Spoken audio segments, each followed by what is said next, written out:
Yes, kati kino ekya Pastor Kayanja tugenda kisolovinga. Kigwe, he must speak. He must. You cannot live like that. You must speak. Otherwise, you are creating doubt. Yes.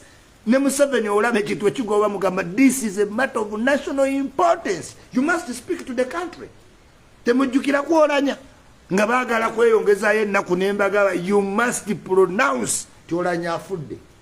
Nebaga what? Nembagamba abaana they are increasingly suspicious. Temubalaba wano we batabuka kabaka era mugendo laba nga kabaka alabiseeko maanyi ga social media Sunday settings.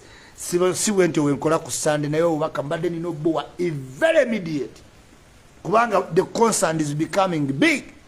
Atenga already sinayogera byenda bikati njogedde okutegeeza Pastor Kayanja and all the fraternity to get all of PAs to Pastor Kayanja to tell them Pastor Kayanja must put a stop to these allegations by coming out and letting know of his position. He can no longer continue to keep quiet.